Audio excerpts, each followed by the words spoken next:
नमस्ते। मैं doctor Saifi RC वाला नारायणा हॉस्पिटल जयपुर से बोल रहा हूँ।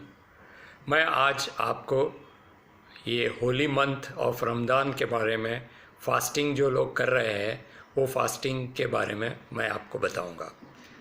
रमज़ान का जो फास्ट है उसके अंदर 3 चीज़ें मैं आपको बताऊँगा जो हमारे भाई और बहनों जो भी रमज़ान के मुबारक महीने में रोज़ा कर रहे हैं।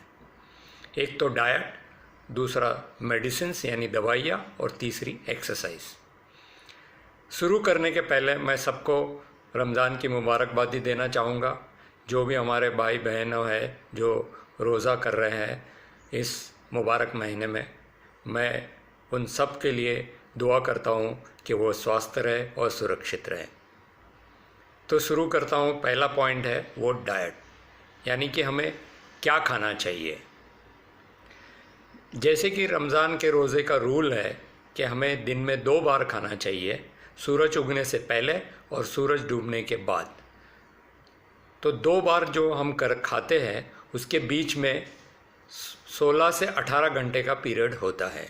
तो ये ऑटोमेटिकली इसे इंटरमिटेंट फास्टिंग कहते हैं या टाइम रेस्ट्रिक्टेड फास्टिंग कहते हैं। इस पे बहुत सारे रिसर्च हुए हैं और बहुत पॉजिटिव रिसर्च बताए गए हैं। तो ये टाइमिंग तो बिल्कुल फिक्स्ड है। सेहरी यानी सवेरे सूरज उगने से पहले खाना है और इफ्तार यानी सूरज डूबने के बाद खाना है। क्या खाना है? हम सब कुछ खा सकते हैं, सिर्फ जो डायबिटिक है उन्हें अपने डाइट का ध्यान रखना है कि वो मीठा नहीं खाए। बाकी हम सब कुछ खा सकते हो, कोई रेस्ट्रिक्शंस नहीं है। जो सबसे बड़ी बात है, क्या खाने के बजाय क्या टाइम पे खाना है और ड्यूरेशन क्या रहता है खाने का। यानी सेहरी आप 1 घंटे के लिए ही होती है। 1 घंटे के अंदर आपको जितना खाना है आप खा सकते हो। वैसे ही इफ्तार में 1 घंटे का टाइम देना है और उस 1 घंटे में आपको जितना खाना है आप खा लो। फिर इफ्तार और सेहरी के बीच में आप कुछ नहीं खाएंगे, सिर्फ अपने आप को अच्छे से हाइड्रेटेड रखेंगे। हाइड्रेटेड का मतलब खूब पानी पिएंगे और आपको कोई भी लिक्विड्स लेना है वो black T, black coffee, lemon tea इस फॉर्म में लेना है। कोई भी स्वीट जूस या स्वीट करने वाली चीज़ बिल्कुल नहीं खानी है आपने और पीनी भी नहीं है। कुछ भी चीज़ हो, चाहे कितना भी छोटी अमाउंट में हो, बिल्कुल नहीं खाना है और बिल्कुल नहीं पीना है। आप ज़्यादा से ज़्यादा, बहुत आपको भूख लग रही हो तो आप आधा ग्लास छाछ पी सकते हो, लेकिन इसके अलावा कुछ नहीं करना। कितनी भी क्वांटिटी में आपको खाना हो आप खा सकते हो उस 1 घंटे में रोज़ा इफ्तार के और 1 घंटे में सेहरी के। इसके अलावा आपको कुछ नहीं खाना है। सो ऑटोमेटिकली इसे टाइम रेस्ट्रिक्टेड फीडिंग कहते हैं और इसके बहुत अच्छे इफ़ेक्ट आपको देखने मिलेंगे।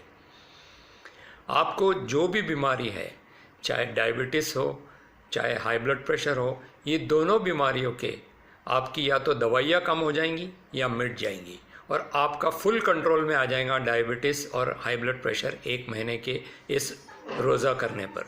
तो आपको अगर फुल एडवांटेज लेना है, जो हमें अल्लाह ने अपॉर्चुनिटी दी है, इसका आप पूरी तरीके से एडवांटेज लीजिए। ये मेरी राय होंगी। अब दूसरी बात, चलते हैं हम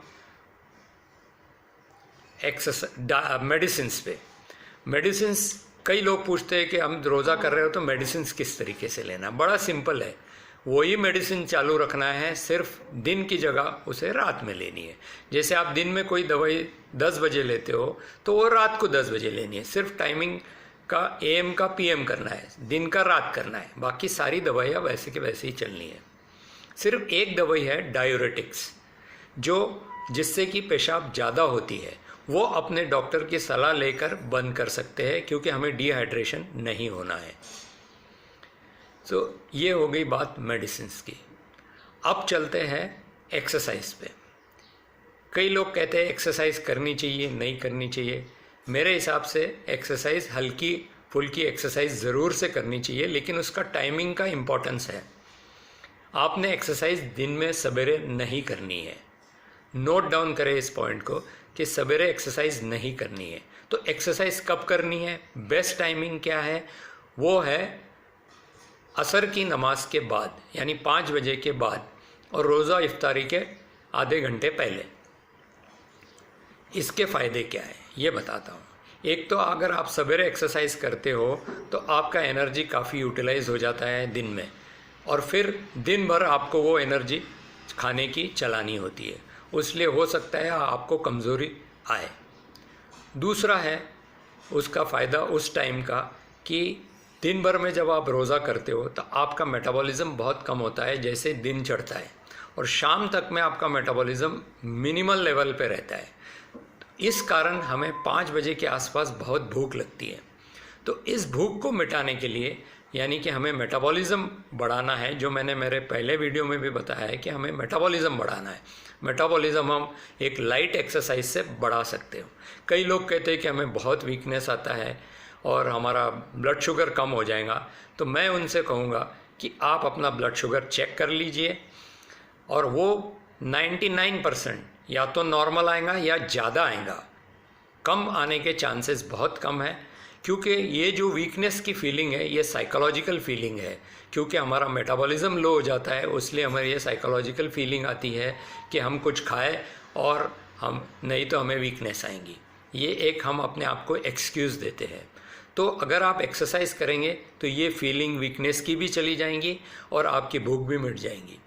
और इसका तीसरा फ़ायदा है, जो प्रोटीन्स आप खाएंगे इफ्तार के समय उस 1 घंटे में, उस प्रोटीन का मैक्सिमम उपयोग होता है उस मसल से जिनकी आप एक्सरसाइज करते हो। तो एक्सरसाइज के बाद जो 1 घंटे का विंडो पीरियड होता है उसमें अगर आप प्रोटीन्स खाते हो तो मैक्सिमम बेनिफिट आपको उन प्रोटीन्स का होता है। इसलिए मैंने कहा कि ये टाइमिंग एक्सरसाइज का बहुत इम्पोर्टेंट है। इसी के साथ ही मैं आपको कहूँगा कि ये रमज़ान के रोज़े के फ़ायदे, एक तो आपको जो कोई भी बीमारी है वो या तो कंट्रोल में आ सकती है या इवन रिवर्स हो सकती है अगर आप पूरे महीने भर अच्छी तरीके से इसका पालन करो। दूसरा, अपने आप को हरदम हाइड्रेटेड यानी कि पानी अच्छा पीना चाहिए उन 12 घंटे में जब अलाउड है। तीसरा, अपनी ब्लड प्रेशर कई बार नॉर्मलाइज हो जाता है रमज़ान के बाद, कई लोगों का देखा गया है।